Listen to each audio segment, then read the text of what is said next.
ফজরের নামাজের কথা। মুসলমান এত বড় গাদ্দার হয়? মুসলমানের বাচ্চা এত বড় নাফরমান হয়? আহা, আফসোসের বিষয়। ওই মা যে 2 বছর দুধ পান করাইলেন এই জন্যই, মা যে 9টা মাস পেটে ধারণ করলেন এই জন্যই। এক মা তার সন্তানকে বুকে ধরায়া দুধ পান করাইছে 2 বছর, এই আশায় যে 16 বছর বয়সে আমার ছেলেটা দিন রাত উলঙ্গ ছবি দেখবে, নারী আর ছবি আর মাতালের মতো জিন্দিগি কাটাবে। এই ছিল মার স্বপ্ন, এই ছিল মায়ের গর্ভে ধারণ, এর উদ্দেশ্য। ইনসাফ করো ভাইয়া, ইনসাফ করো দয়া করে। দোস্ত, তোমার ভালো তোমাকেই বুঝতে হবে, তোমার কল্যাণ বুঝার তোমাকেই বুঝতে হবে। এই পৃথিবী স্বার্থপর, স্বার্থপর এই দুনিয়া। কেউ কাউরে মনে রাখে না, কেউ কাউরে মনে রাখে না, কেউ কাউরে মনে রাখে না। এই দুনিয়া, আমার যেদিন মৃত্যু হবে সেদিনও পৃথিবীতে আলো উঠবে, সূর্য উঠবে। এই রং তামাশার, এই দুনিয়ার ব্যস্ততার, এই ফুর্তি চলতেই থাকবে, কিন্তু আমি কবরে চলে যাইতে হবে। এই জন্য আমাদের প্রত্যেকেই এটা ইনসাফের সাথে ভাবা উচিত। অনিবার্য এক বাস্তবতা, প্রিয় ভাই, চিরন্তন এক সত্য যে আমাকে মরতে হবে। পৃথিবীর কোনো যুক্তি, কোনো বিশ্লেষণ, কোনো শক্তি, কোনো ক্ষমতা, কোনো বাহাদুরি দিয়েই যেহেতু মৃত্যুকে আমি আড়াল করতে পারবো না, কবরকে আমি ঠেকাইতে পারবো না, অতএব যেই পরিস্থিতির মুখোমুখি আমাকে হতেই হবে, বুদ্ধিমান বিবেকবান উচিত সেজন্য নিজে প্রস্তুতি নাও। যেহেতু কবরে যেতেই হবে আমাকে, কোনো যুক্তি নাই বলে আমি বুঝি নাই, না না বুঝলেও মরে যাবে, খেয়াল না করলেও মরে যাবে, হাসলেও মরণ, কাঁদলেও মরণ। সুখের অট্টালিকাতেও মৃত্যু হয়, জীর্ণ কুঠির কুড়ে ঘরেও মৃত্যু হয়। জীবনে যে কোনোদিন সুখ দেখে নাই সেও মরে যাবে, জীবনে যে কোনোদিন দুঃখ দেখে নাই সেও মরে যাবে। তাহলে ভাইয়া বাপ, যে মৃত্যু আমাকে বরণ করতেই হবে, যেই কবরে আমাকে যেতেই হবে, কোনো ফাঁক ফুক নাই, কোনো সাইড নাই, তাহলে তার জন্য প্রস্তুতি নেওয়া, তার জন্য বাবা যে সেখানে আমার কি হবে, সেখানে আমাকে কি করতে হবে, খোদার কসম এতটুকু বিবেক বুদ্ধি খাটানো, এটা একটা সুস্থ মানুষের দাবি, সুস্থতার দাবি, এটা ইনসাফের দাবি, বিবেকের দাবি। এতটুকু বিবেক যদি কাজ না করে, ধরে নিতে হবে তার আকলই নাই, দেমাগই নাই, দেমাগই নাই। এই জন্য কুরআনুল কারীমে আল্লাহ তাআলা বলছে, নাফরমানের দিল আছে কিন্তু কিছুই বোঝে না, নাফরমানের কান আছে শোনে না, চোখ আছে দেখে না। এই জন্য আল্লাহ তাআলা বলছেন, উলাইকা কাল আনআম, নাফরমান এক ধরনের জানোয়ার। প্রত্যেক পাপী হলো এক ধরনের জানোয়ার, নাফরমান জানোয়ার বেটা। আনআম চতুষ্পদ জন্তু, কারণ যার বিবেক কোনো কাজ করে না, বানানেওয়ালাকে চিনে না, সে চিনল কি? সৃষ্টিকর্তাকেই যে বোঝে না, খোদার কসম সে কিছুই বোঝে না, কিছুই বোঝে না। যার আল্লাহ নাই তার কিছুই নাই। আল্লাহকে হারিয়ে সব পেলেও কিছু পায় হয় না, আল্লাহকে পেয়ে সব হারালেও কিছুই হারায় না। জুতু মেরা তু সব মেরা। আমি এই জন্য অনুরোধ করছি, আলহামদুলিল্লাহ যথেষ্ট বয়ান হয়েছে। আমরা রাত গভীরে ইনসাফের সাথে এই যে কয়জন আমরা বসছি, প্রত্যেকের কাছে আমার কথা এটা, আমরা ভাবা উচিত। ইস্তাফতি কালবাক, নবী সাল্লাল্লাহু আলাইহি ওয়াসাল্লাম বলছেন, তোমার দিলকে প্রশ্ন করো, তোমার বিবেককে জিজ্ঞেস করো। এমনটাই হওয়া উচিত মুসলমান। তোমার বিবেক কি বলে? একটা ছেলে বেনামাজি, তুমি আইসা দাঁড়াইয়া বলো, ভাইয়া 1 মিনিট তুমি মাইক ধরে বলো, মুসলমান এমনই হওয়া উচিত। তুমি দোস্ত তোমার ধর্মের ব্যাপারে একটা লাইন বলো, তুমি বলো তোমার ধর্মের ব্যাপারে তুমি 1 লাইন বলো। তোমার রাসূলকে এভাবে প্রত্যাখ্যান করা উচিত। কোনদিন তোমার চুল নবী সাহাবী আউলিয়াদের মতো হবে না, কোনদিন তোমার জামা পোশাক নবী সাহাবী আউলিয়াদের মতো হবে না, কোনদিন তোমার চলাফেরা সাজগোজ নবী সাহাবী আউলিয়াদের মতো হবে না কোনদিন। তাহলে কি যোগ্যতায়, কি কারণে আমরা মুসলমান? যাদের কপালে সেজদা নাই, তুমি কিভাবে মুসলমান? যার লেবাসে, পোশাকে ইসলামের কোনো চিহ্ন নাই, তুমি কোন যুক্তিতে মুসলমান ভাইয়া? কোন যুক্তিতে মুসলমান?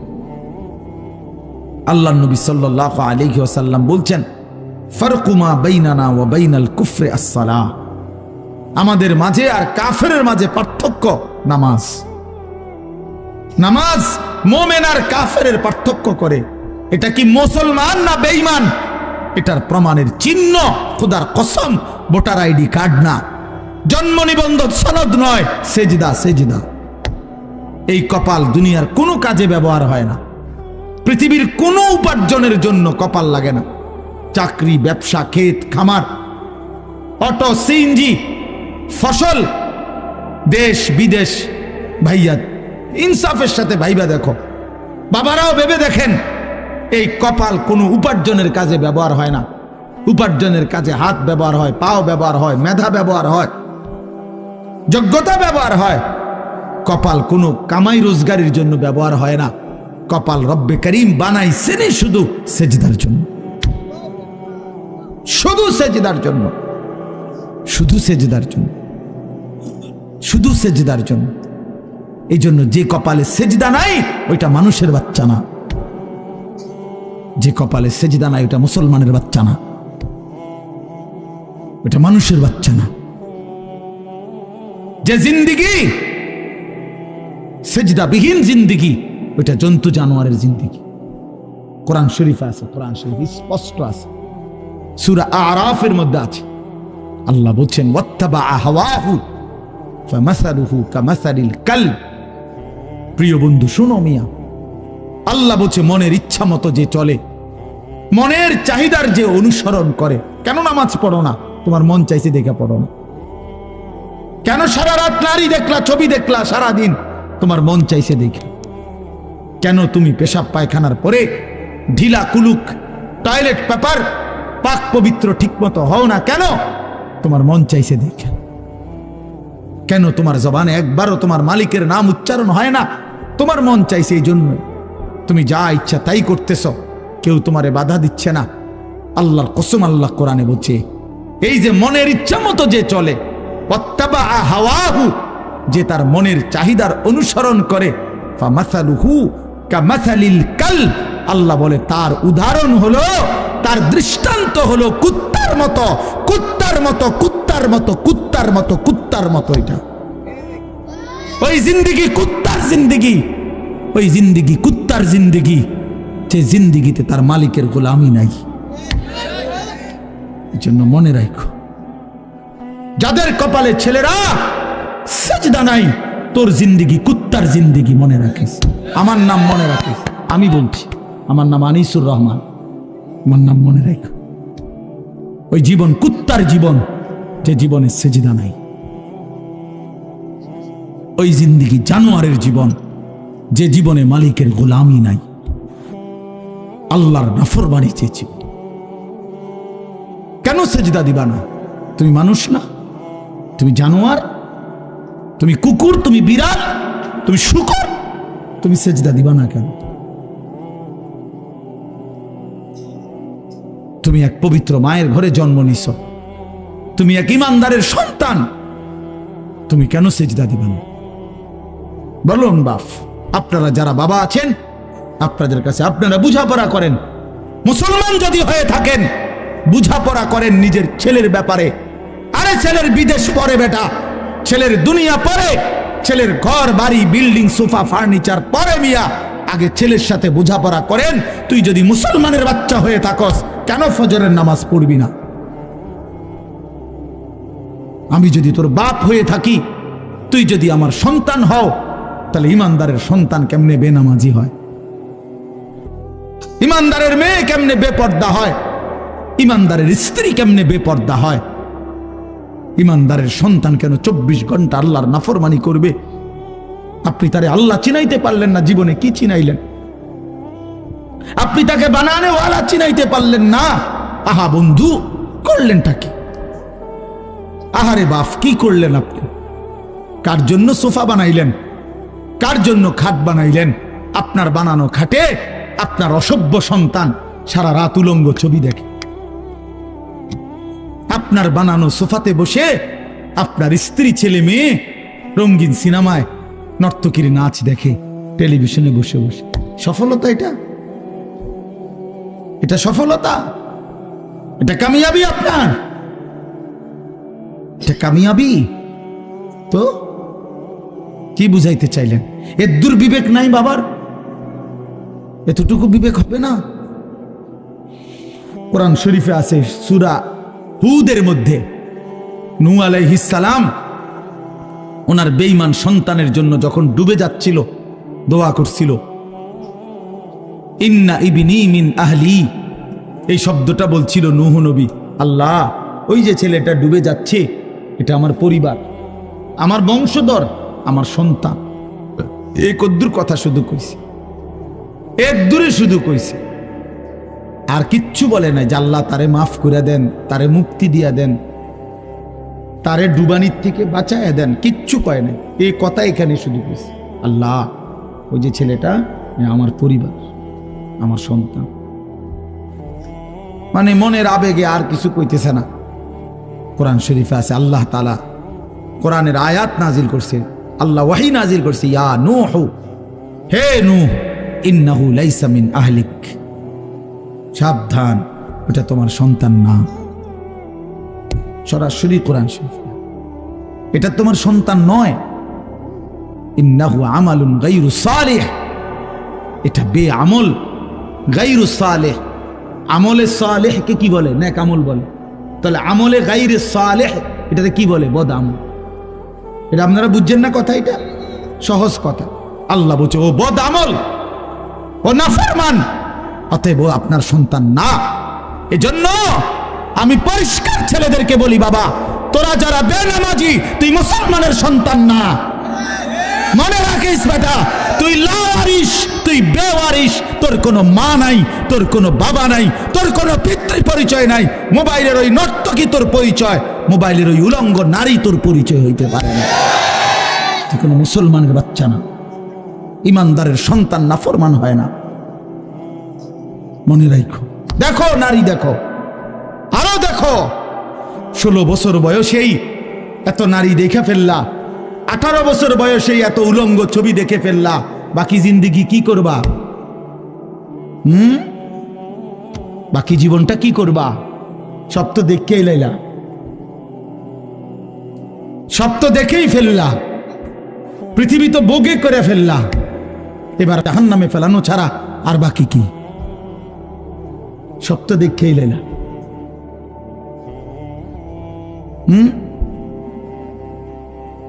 হালাল স্ত্রীর ভালোবাসা তো আর মিলবে না, পবিত্র স্ত্রী তো আর মিলবে না।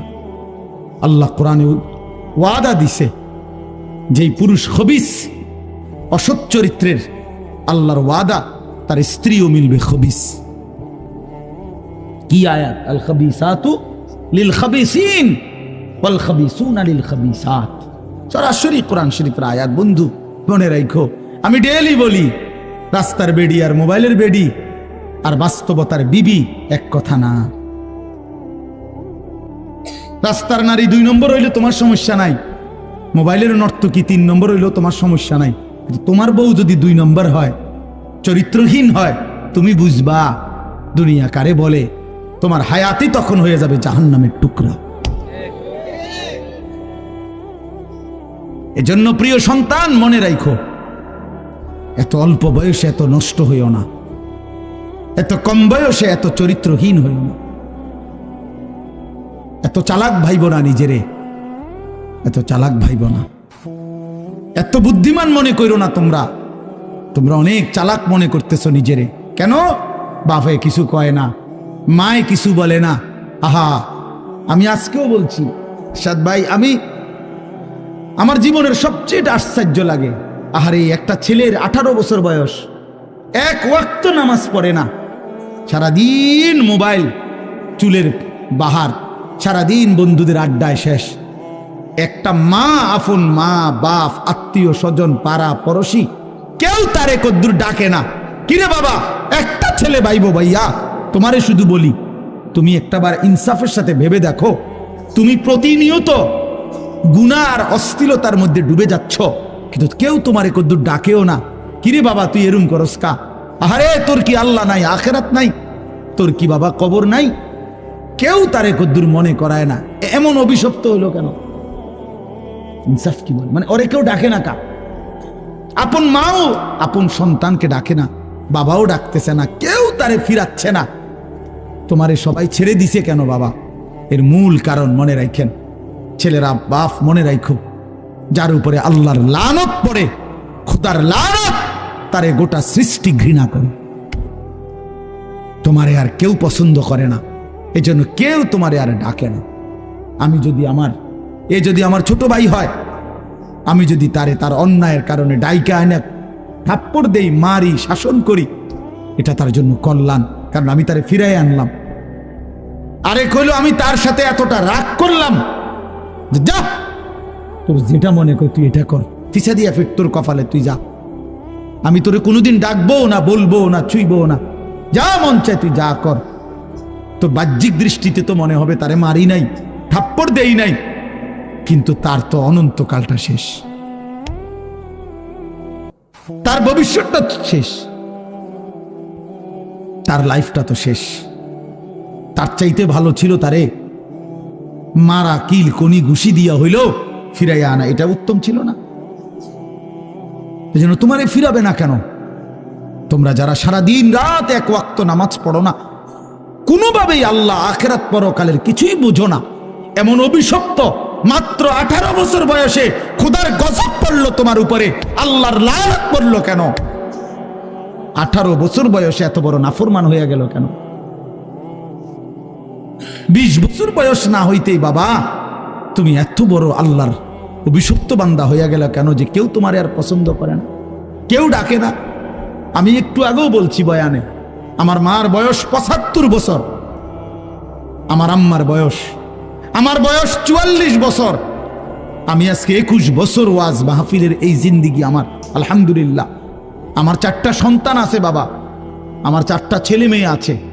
আমার এই 44 বছর বয়সেও আমার আম্মা 75 বয়স্ক মহিলা, এখনো আমার মা আমারে কথা হইলেই বলে, হুত নামাজ শুনি, খোদার কসম মা আমারে এখনো জিগায়, ফুত নামাজ শুনি,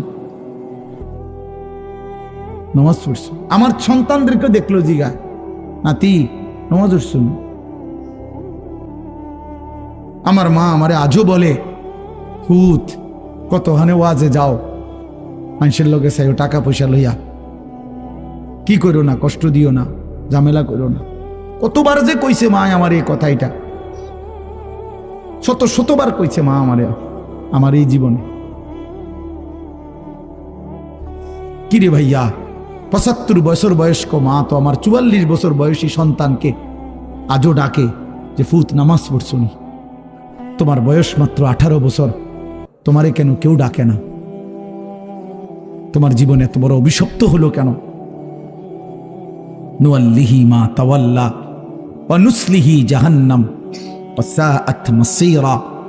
আল্লাহ বলে, আমার যে বান্দা আমার রাসূলের বিরুদ্ধাচরণ করবে এবং আমার ইমানদার মুমিনদের পথ থেকে উল্টো পথে চলবে, আল্লাহর কসম আল্লাহ বলে, নুয়াল্লিহি মা তাওয়াল্লা, আমি তাকে সেই উল্টো পথেই চালাবো, ওয়া নুসলিহি জাহান্নাম, একদিন তাকে জাহান্নামেই ফেলে দেব, একদিন তাকে জাহান্নামেই ফেলে দেব।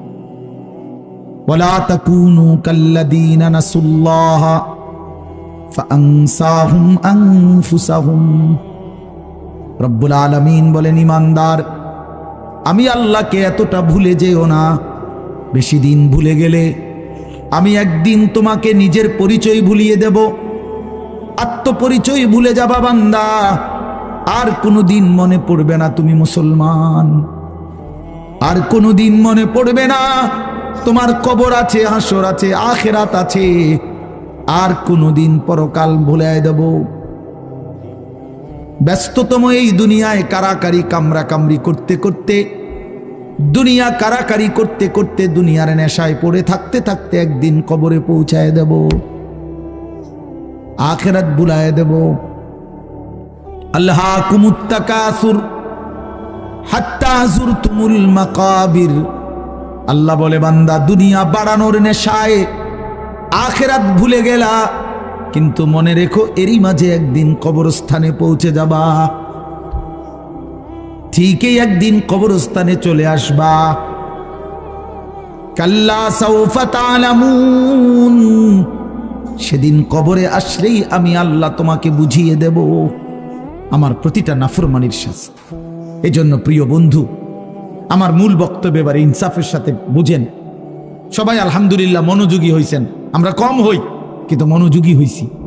এই যে আন্তরিকতা নিয়ে এখন শুনতেছেন, এবার একবার এতক্ষণের ধমকা ধমকি মূল মাকসাদ, দোস্ত খোদার কসম আমি কোনো কারোর সাথে ঝগড়া করে বসছি না। ঝগড়া করে বসছি ভাইয়া এমন তো না যে কারোর সাথে আমার কাজ যা ঝগড়া হয়েছে। এই এতগুলো ধমকের মাকসাদ তো ফিরাইতে চাই, তোমার বিবেক জাগাইতে চাই, ইমানদারের বিবেক জাগাইতে চাই। এই জন্য এতগুলো শক্ত কথা বললাম। অর্থ হইল দিলটা জাগুক, ইনসাফ আসুক, বিবেক আসুক, জাগুক। তো যদি আমরা বুঝি আমরা মুসলমান, আমরা মুমিন, তাইলে বাপ আমাদের জিন্দিগি আখিরাত, আমাদের জীবন দুনিয়া না। দুনিয়া আমাদেরকে অল্প সময়ের জন্য দেওয়া হয়েছে, মূলতই আমাদের যাবতীয় হাসি কান্না আনন্দ বেদনা, আমাদের জিন্দিগির যাবতীয় প্রস্তুতি খোদার কসম আখিরাতের জন্য। আখিরাতের জন্য আমাদের সত্যিকার অর্থে আমরা একটা মিনিট আমার শায়েখ আরিফ বিল্লাহ হাকিমুন নফস আল্লামা মুফতি মুশতাকুন নবী কাসিমি হুজুর আমার মাদ্রাসায় কয়দিন আগে বয়ান করছিলেন। 8ই ফেব্রুয়ারি আমি আমার মাদ্রাসায় কিশোর যুবক ছেলেদের জন্য আলাদা ইসলাহি মজলিসের আয়োজন করছিলাম বয়ানের। 16 বছর থেকে 30 বছর বয়সী, শুধু এই বয়সী ছেলেদের জন্য প্রায় 600 ছেলে উপস্থিত হয়েছিল। তখন হযরত বলছিলেন ওইখানে বয়ানে যে ভাইয়া আমাদের জিন্দিগি দুইটা, আমাদেরকে আমাদের আল্লাহ দুনিয়া ছাড়তে বলে নাই, আখিরাত ভুলতে বলে নাই, দুনিয়া বাদ দিতে বলে নাই। আল্লাহ ওয়ালা তানসা নসিবাকা মিনাদ দুনিয়া, আল্লাহ বলছে বান্দা দুনিয়া ভুলে যেও না। আমি বাজার ব্যবসা হাট ঘাট চাকরি ক্ষেত খামার স্ত্রী সন্তান ঘর পরিবার ঘুম আহার নিদ্রা আমি কোনোটাই বাদ দিতে বলি নাই বান্দা, ছাড়তে বলি নাই। আমি আল্লাহ তোমাদের জিন্দিগি বানাইছি দুইটা, একটা হলো দুনিয়া আর একটা হলো আখিরাত। দুনিয়া তুমি কর্ম করবা আর আখিরাতের জন্য আমল করবা। দুনিয়া কর্ম, আখিরাত তোমার ধর্ম। দুনিয়ার জন্য করবা কর্ম, আখিরাতের জন্য করবা ধর্ম। তো ধর্ম এবং কর্ম, কর্ম এবং ধর্ম মিলবে, তোমার গন্তব্য জান্নাতি হবে। তাইলে এখন হুজুর একটা আশ্চর্য সুন্দর কথা কইছে যে আল্লাহ বলছে বান্দা দুনিয়া তোমার কর্ম, আখিরাতের জন্য তোমার ধর্ম। কিন্তু আখিরাত লম্বা সময়, দুনিয়া স্বল্প সময়। নবীজি সাল্লাল্লাহু আলাইহি সাল্লাম বলছেন একটা সাগরের মধ্যে যদি কেউ নিজের আঙ্গুল সুবায় ভিজায়, তো আঙ্গুলের অগ্রভাগে যেটুকু পানি এটুকুই হলো দুনিয়া, আর সাগরের বাকিটা পানি আখিরাত। তাইলে আখিরাত লম্বা না দুনিয়া লম্বা বলেন? কিন্তু মজার বিষয় হলো লম্বা হলো আখিরাত, স্বল্প হলো দুনিয়া। কিন্তু আল্লাহ তাআলা আমার হায়াত, আমার সময় স্বল্প দুনিয়ার জন্যই দিছেন বেশি, আর অনন্তকালের আখিরাতের জন্য আমল চাইছেন অল্প অল্প। সকাল 6টা বাজে 4 রাকাত ফজরের নামাজ, তাহলে 10 মিনিটের বিষয়। আবার দুপুর 1:30টা বাজে 10 রাকাত জোহরের নামাজ, 20 মিনিটের সময়। তাইলে ধরে নিলাম সকাল 6টার পরে 7টা 8টা 9টা 10টা 11টা 12টা 1টা, প্রায় 7.5 ঘন্টা পরে আবার 20 মিনিট। তাহলে সকালের 10 মিনিট আর দুপুরের 20 মিনিট, এই হলো 30 মিনিট মনে করেন আখিরাতের জন্য, আর 7.5 ঘন্টা আমার দুনিয়ার কর্মের জন্য। তাহলে স্বল্প সময়ের দুনিয়ার জন্য আমারে সুযোগ দিলেন বেশি, অনন্তকালের আখিরাতের জন্য আমলের জন্য চাইলেন আমার কাছে অল্প সময়। এটাও আল্লাহর জন্য আমরা দেব না? এটা ইনসাফ হইল? এটা বিবেকের দাবি হইল ভাইয়া? অতএব আমি অনুরোধ করছি মেহেরবানি করে আমরা ভাবতে শিখি। আরে এই বাচ্চা লাগাই দিলেন কেন আপনারা, আবার নামাই দিলেন কেন? তাইলে শেষ, আমার কথা শেষ, আর অল্প একটু কথা। তাইলে আমি বলতে চাচ্ছি, আমরা যদি বুদ্ধিমান হইতাম তাইলে দুনিয়া আমাদের সুন্দরী চলে, আখেরাত সাথে নিলে দুনিয়া লস হয় না। আখেরাত সাথে নিলে 5 ওয়াক্ত নামাজ যদি কেউ মজবুত সিদ্ধান্ত নেয়, এটা কঠিন কিছু না। হালাল উপার্জনের কেউ সিদ্ধান্ত নিলে এটা কঠিন কিছু না। চরিত্র হেফাজতের সিদ্ধান্ত নিলে খোদার কসম এটা কিছুই না। আল্লাহ তাআলা হাদিসে কুদসিতে আছে, ওয়াদা দিছে, কেউ যদি আমি আল্লাহর ভয়ে চোখ হেফাজত করে, আমি তার দিলের মধ্যে ইমানের এমন স্বাদ দেব যে নগদ ইমানের মজা সে পাইতে থাকবে। খোদার কসম এটা হাদিস। মান তারাকাহা মাখাফাতি আবদালতুহু ঈমানান ইয়াজিদু হালাওয়াতাহু ফি কলবি। তাহলে গুনাহ ছেড়ে দিলে, আল্লাহকে মেনে নিলে, আল্লাহর ইবাদত করিলে খুব কঠিন কিছু না, খুব কঠিন কিছু না। এই জন্য প্রিয় ভাই আমার, বাপ আমার, এই শেষ বেলায় আমি এই অনুরোধটাই করতে চাই, আমরা যদি বুঝি আখেরাত আমাদের জিন্দেগি, পরকালের জন্যই আমাদের প্রস্তুতি, তাইলে আমাদের প্রস্তুতির আখেরাত সাজাইবার সবচেয়ে সুন্দর সিজন, শ্রেষ্ঠতম মাস মাহে রমজান।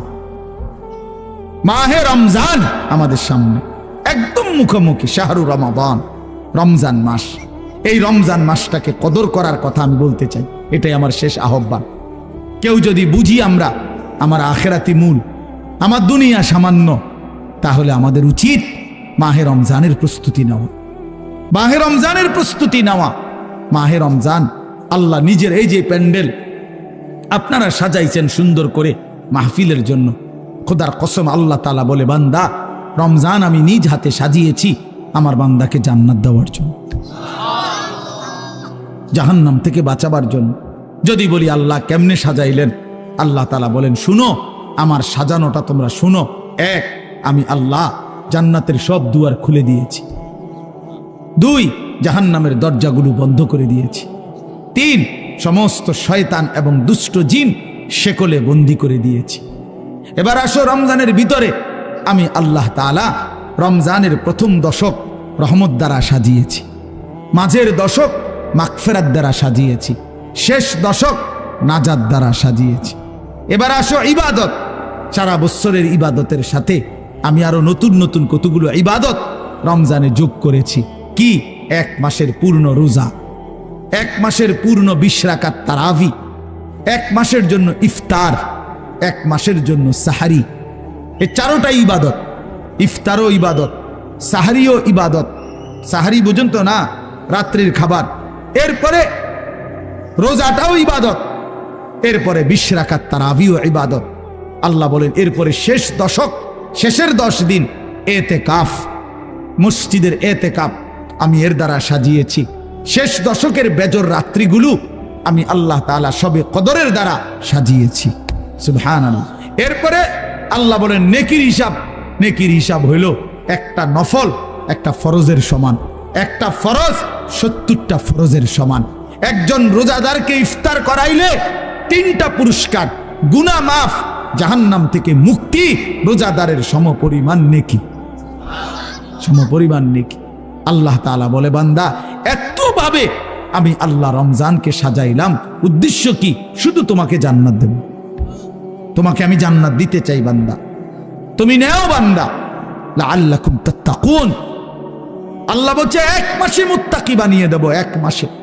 তুমি আমার গুনাহ ছেড়ে দাও, আমার একটা রমজান তুমি কদর করো বান্দা, আমি তোমারে মুত্তাকি বানিয়ে জান্নাতি বানিয়ে দেব। এই জন্য আল্লাহ বলছে শাহরু রমাদান।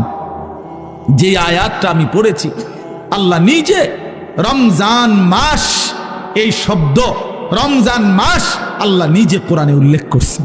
এই জন্য রমজান মাস এটা উচ্চারণ হয় বছরে কতদিন জানেন? প্রতিদিন, প্রতিদিন, প্রতিদিন। কেমনে? কারণ 24 ঘন্টা পৃথিবীতে কোথাও না কোথাও আল্লাহর কোরআন তিলাওয়াত হয়। আর শাহরু রমাদান এই শব্দ অতএব জমিনে 24 ঘন্টায় কোথাও না কোথাও কারো না কারো জবানে উচ্চারিত হয়। সারা বছর রমজানের কথা আলোচিত হয়। নাহলে এই শব্দ শাহরু রমাদান যে কোরআন শরীফের শব্দ না, তাহলে এটা কেউ না কেউ তো পড়তেছে, কোথাও না কোথাও কেউ সবক দিতে আছে, কেউ শুনানি চলতে আছে। মানে 24 ঘন্টা আল্লাহর জমিনে সারা বছর এক আওয়াজ উচ্চারিত হয় রমজান মাস, রমজান মাস, রমজান মাস, শাহরু রমাদান। আল্লাহ এবার বলে, বান্দা শুনো, এই মাসের পরিচয় আমি বললাম, আমার পরিচয় আমি দেই আমার মাসের।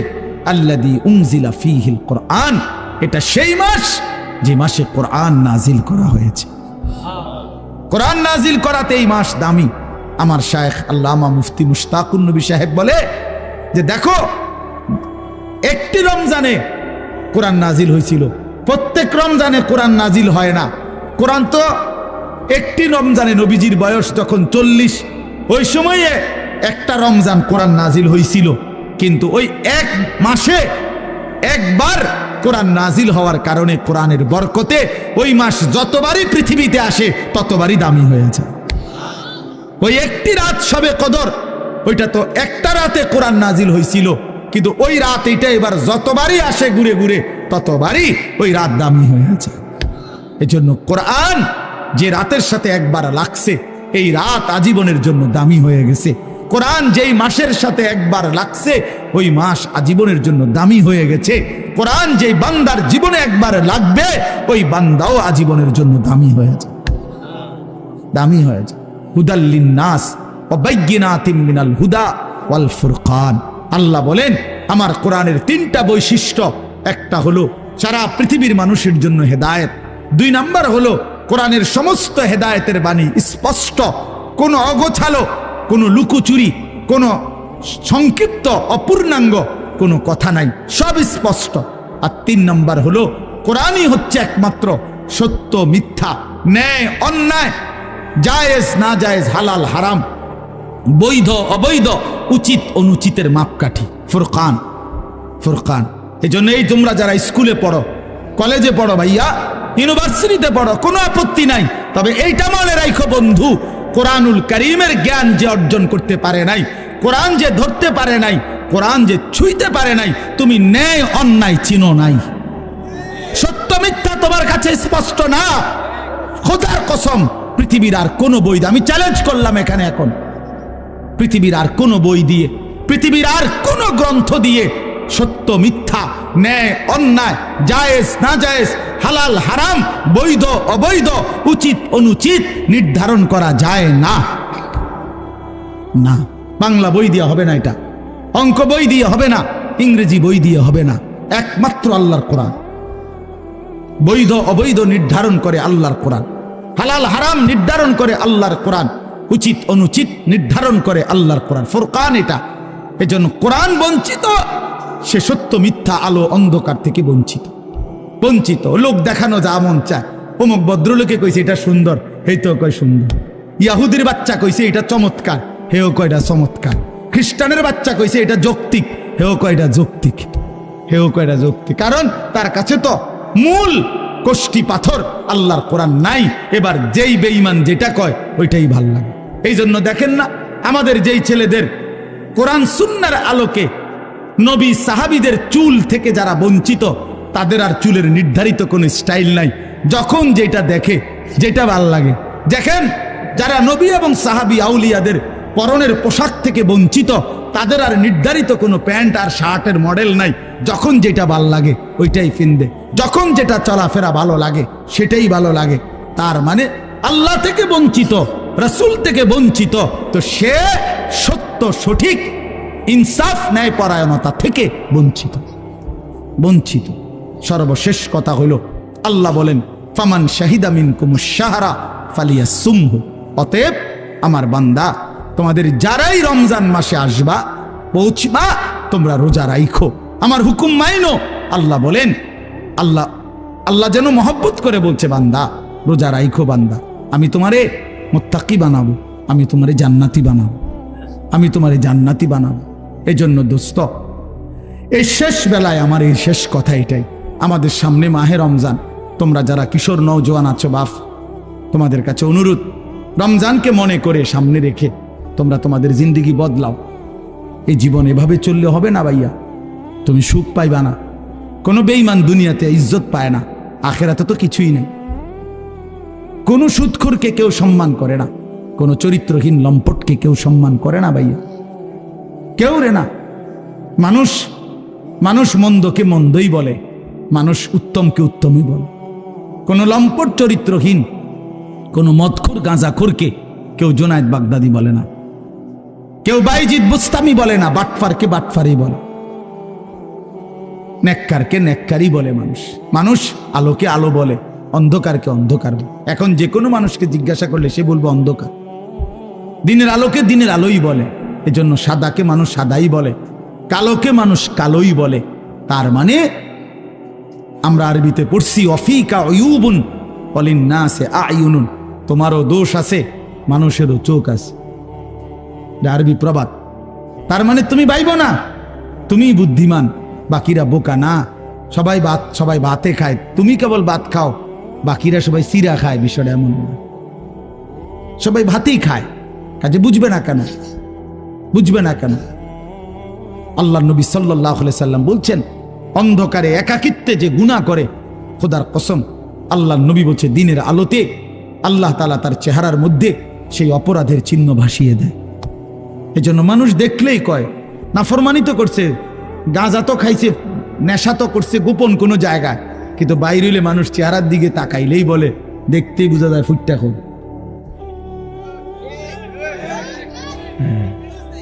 ফুটটা খোর, বাবা খোর, ডাইল খোর।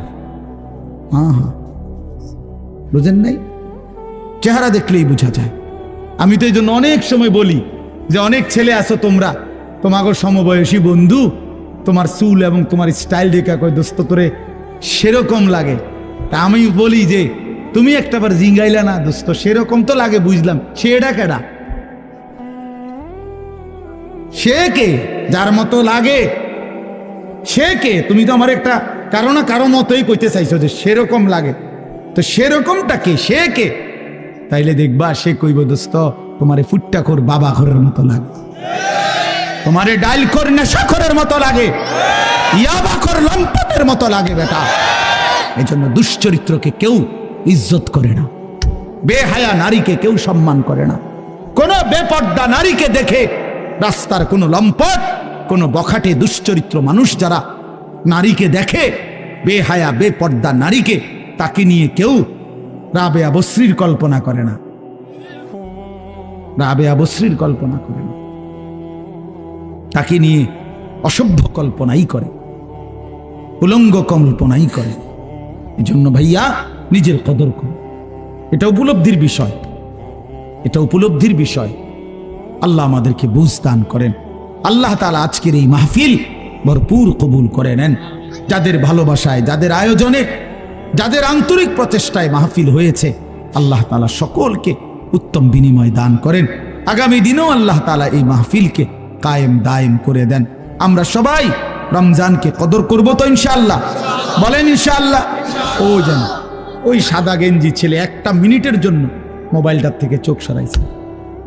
মানুষরে বললাম না, জানোয়াররে বললাম, কিছুই বুঝলাম না। এক মিনিট, এখন ভাল লাগছে নি ভাই? আমি তো শরম পাইলেন সবাই।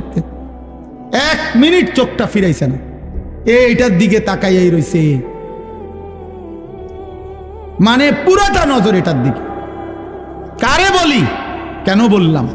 আমি ছাড়তে রাজি না, আমি দরকার হলে আর কোনোদিন আসবো না, কোনো অসুবিধা নাই, কিন্তু আমি ছাড়তে রাজি না। আমি জিন্দিগির কঠিন সিদ্ধান্ত নিয়েই বয়ান করি। আমার নওজোয়ান বদলাইতে হবে, আমার সিদ্ধান্ত এটা, আমার নওজোয়ান বদলাইতেই হবে। কেন এতগুলো আবেদন, এতক্ষণ ধরে অনুরোধ, কোনো কানে লাগলো না? কোনো কানে লাগলো না? এটা কেমন কথা বলেন? এটা কেমন ধরনের অসভ্যতা? এতক্ষণ পর্যন্ত বললাম, এতবার বললাম না, কোনোভাবেই। আমি বললাম না, অনেকের সিদ্ধান্ত এটা যে হুজুর আমি জীবনে কারো কথা শুনি নাই, আমি শুনবো না। আল্লাহ আপনাকেও মাফ করে দেন। হ্যাঁ ভাইয়া, আমি আমার কথা স্পষ্ট, এটা তোমরা ফিরবা না কেন ভাই? আগামী দিনের ইসলামের জন্য লড়বে কে? আরে দুইটা স্লোগান দেওয়া দোস্ত আর বাস্তবতার ময়দান এক কথা না। 7ই অক্টোবর থেকে 2023 সাল 7ই অক্টোবরে হামাস, ফিলিস্তিনি গাজার মুজাহিদরা ইসরায়েলের ইহুদি কুত্তাদের সাথে যুদ্ধ করছে। আজকের এই দিন পর্যন্ত যুদ্ধ করছে, সব হারায় ফেলছে। এক একজন মা বাবা, পরিবার, স্ত্রী, সন্তান, বসত ভিটা, মাটি সব হারায়া এখনো ইসরায়েলের কুত্তাদের কাছে হার মানে নাই, মাথা নোয়ায় নাই। এই হিম্মত, এই বাহাদুর, আর দুইটা স্লোগান, এক কথা না বাংলা, এক কথা না। আফগানের মুজাহিদরা একবার গোটা রাশিয়া না, সোভিয়েত ইউনিয়নের বিরুদ্ধে যুদ্ধ করছে এক টানা। সোভিয়েত ইউনিয়ন তখন রাশিয়া সহ আশপাশের অসংখ্য দেশ নিয়ে একসাথে ছিল, জোট সোভিয়েত ইউনিয়ন। ওদের সাথে একবার যুদ্ধ করে রাশিয়াকে, সোভিয়েত ইউনিয়নকে তছনছ করে ভাঙ্গা খান খান করে দিছে। রাশিয়া পরাজিত হয়েছে, সুপার পাওয়ার ছিল। এরপরে আবার আফগানের মুজাহিদরা আবার এই আমেরিকা সহ এই ইউরোপের সাথে যুদ্ধ করে আবারও এই তালেবান যুদ্ধ করে বিজয় লাভ করছে। অতএব লাগাতার যুদ্ধ করছে, লাগাতার কত শহীদ, কত রক্ত, কত খুন ঝরেছে, কিন্তু তারা ময়দান ছাড়ে নাই। শেষ পর্যন্ত বিজয়ের পতাকা আফগানের মুসলমানরা, মুজাহিদরাই উড়াইছে। এজন্য দোস্ত, আমার কথা রাগ হইও না, তুমি বুঝতে শিখো। দুইটা স্লোগান আমিও দেওয়াইতে পারি, আমিও বলতে পারি এখন স্লোগান দাও, স্লোগান আমি উঠাইতে পারি, কিন্তু দুইটা স্লোগান আর বাস্তবতার ময়দান এক কথা না, এক কথা না, এক কথা না। তোমার কপালে সেজদা নাই, তোমার জিন্দিগিতে নামাজ নাই, তোমার চরিত্রের কোনো পবিত্রতা নাই, তুমি ইমানদারের সৈনিক হিসাবে টিকতা না, তুমি পারতা না, তুমি মাহাদির পক্ষে লড়তে পারতা না, তুমি ময়দানে যুদ্ধে টিকে থাকতে পারবে, টিকে থাকতে পারবে। এজন্য সেজদা লাগবে। হ্যাঁ হ্যাঁ, টিকে থাকতে হবে ভাইয়া। আমি অনুরোধ করছি, নওজোয়ান ইচ্ছা করলে পারে, নওজোয়ান ইচ্ছা করলে সম্ভব। কারণ আল্লাহ তাআলা কোরআনে আছে, শক্তি আল্লাহ কেবল দিছেনি যুবকের। কসম, কোরআন শরীফ আল্লাহ বলছে শিশুকাল দুর্বল, বৃদ্ধকাল দুর্বল, তো শক্তি কোথায়? আল্লাহ বলছে যৌবন। তাহলে শক্তি দিছেনি আল্লাহ কারে?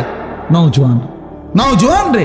নওজোয়ান যখন বুক সোজা করে দাঁড়াইছে যে গুলি আরো হোক, আমরা দাঁড়ানোর থেকে সরব না, শেষ পর্যন্ত জালেম গাট্টি লইয়া পলায়া গেছে, গাট্টি লইয়া পলায়া গেছে।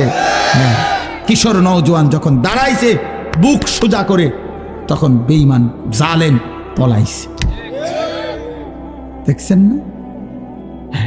এটা সাংঘাতিক ব্যাপার, সাংঘাতিক। যুবক পারে, আল্লাহ তাআলা শক্তি দিয়েছেন যৌবনে। যদি চায় প্রত্যেকের হাতে হাতে মদের বোতলও পৌঁছাইতে পারবে, আবার এরা যদি চায় প্রত্যেকের হাতে নামাজের মুসল্লাও তুলে দিতে পারবে। আমি একটা ছোট্ট উদাহরণ বলি, আমার এরশাদ ভাই মনে করাই দিছে আমারে। আমি প্রতি বছর একটা জায়গায় যাই, চট্টগ্রাম সন্দ্বীপ একটা জায়গা আছে, বঙ্গোপসাগর পার হয়ে স্পিড বোট দিয়ে যাইতে হয়।